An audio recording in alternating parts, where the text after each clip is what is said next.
Movies and TV tend to depict a fairly idealized version of humanity. The heroes are either selfless, determined go-getters or gritty, badass anti-heroes with a heart of gold. The worlds they live in cater to their needs in order to provide them with a cinematic adventure for the ages. The characters we create are reflections of what we wish we could be. Kind, powerful, witty, clever, hot. Even in scenes when characters are alone, they are generally still written to act in a highly presentable fashion. I mean, look at this. This shit's fake as hell. We all know how real people act when they're alone. Dancing in his kitchen to no music whatsoever. The truth is, despite what Hollywood would have you believe, life doesn't make sense, and it isn't fair. We don't live in a world of black and white, and even when we do, the good guys don't always win. Escapism is a great form of entertainment, I do not deny that. But wouldn't it be cool if there was a show that, instead of hiding from the chaos and randomness of the real world, embraced it? Now, segue. Anyone who knows me knows that I like TV. More specifically, I like finding that one show that's gonna be my life for the next few weeks. Now, I've watched a lot of shows in their entirety, and the second I'm done with them, I always feel sad and empty inside. I need something new to fill the void, because reality certainly ain't doing that for me. Well, one of such shows I found is called How To with John Wilson. I only found out that it exists because it was produced by Nathan Fielder of Nathan For You, one of my other favorite shows. Before I watched it, I was apprehensive, because from the trailers it looked like no other show I'd ever seen. But my curiosity got the better of me, and I watched it. And from the second I hit play, I knew, holy shit. More people gotta start talking about the show, man. Now, let me explain the premise a little bit. So, there's this guy called John, right? And he has a camera. And that's essentially the show. There's no cast beyond John, there's barely a story. There is only a man and his camera. Sometimes less is more, and this show is a crash course on that rule. Basically, John Wilson explores New York City and documents every bizarre, off-the-wall thing he finds. He doesn't just unearth surreal stuff, however, he also monologues over the footage, tying it into a greater narrative. Amazingly, John is always able to connect the footage on screen to whatever the hell he's talking about. A lot of this shit is actually so surreal that it reminds me of those liminal space images you see on the internet. There are 6 episodes currently, and each one pertains to a different struggle that John has faced. How to make small talk, how to put up scaffolding, how to improve your memory, how to cover your furniture, how to split the check, and how to cook the perfect risotto. Now, I know these episode titles don't exactly sound enthralling, but hear me out when I say this. Each one of these seemingly random and mundane topics is actually a window into the human psyche in a way I would have never expected. Let's take a look at episode 1, How to Make Small Talk. There are countless opportunities to make small talk in a big city, even though some people seem to avoid it at all costs.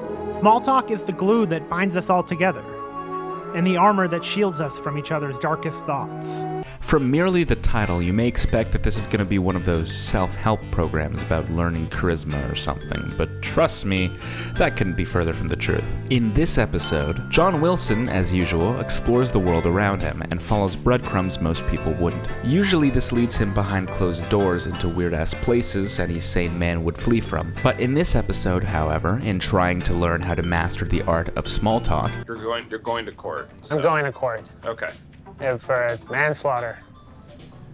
So here at Bergdorf, John accidentally ends up at some kind of MTV influencer music festival. People were jumping from stranger to acquaintance and back to stranger within a matter of minutes. Then, via a series of unfortunate events, he ends up in some frat guy called Chris's hotel room. John is unable to connect with Chris in any way, so he leaves, but he keeps running into him over the next few days. He finds out that Chris lost his bag and his phone, and he's kind of just stuck there now.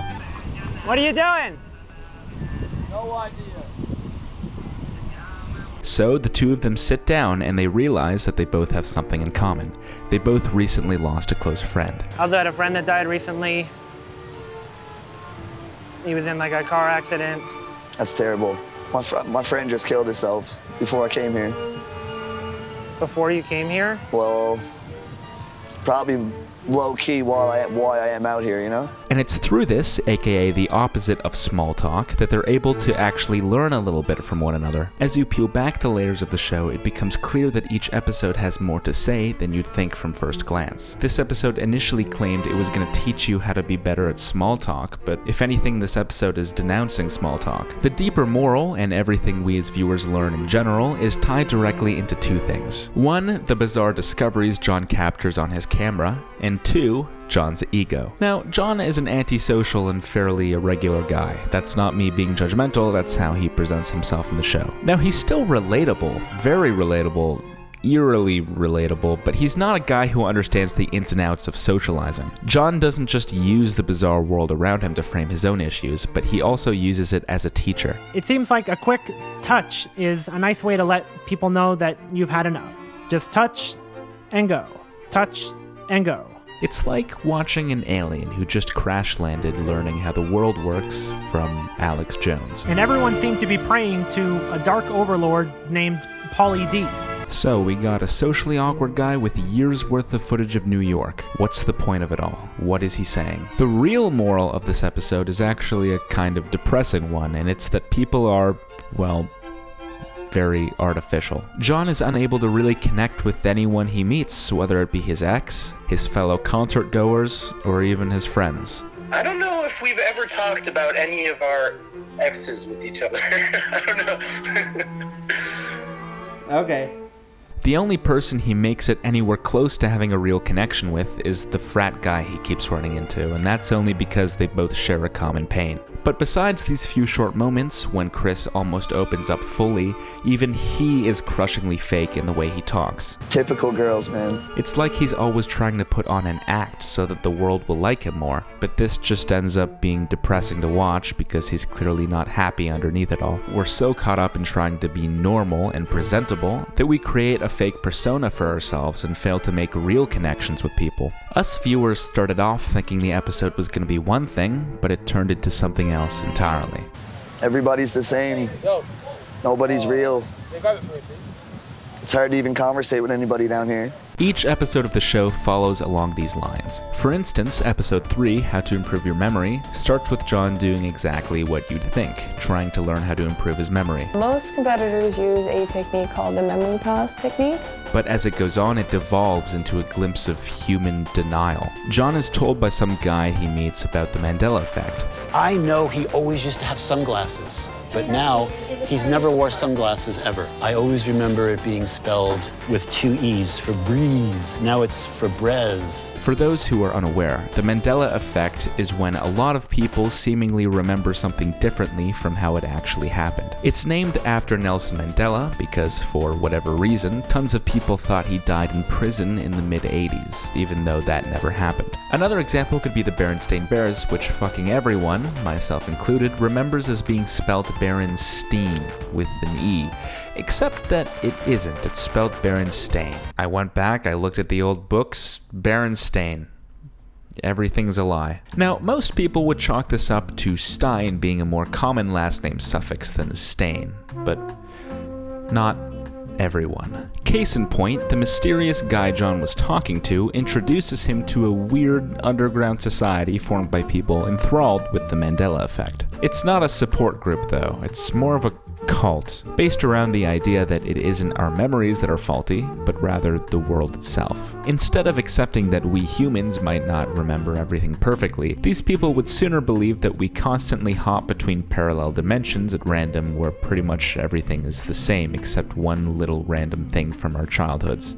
So the Mandela effect is the consequence of jumping timelines while holding memories of the previous timeline. We still remember our original dimension, but we can never return. Now, these people seem quite nice, but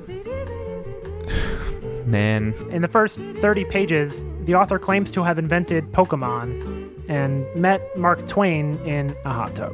Again, while setting out to make something innocent, John captured something a little more disturbing about human nature. People are not willing to accept their own imperfections and will go to great lengths to find something external to blame. They were using the most complicated scientific theories possible to explain what most people would consider everyday forgetfulness. And in terms of disturbing things in the show, this isn't even scratching the surface.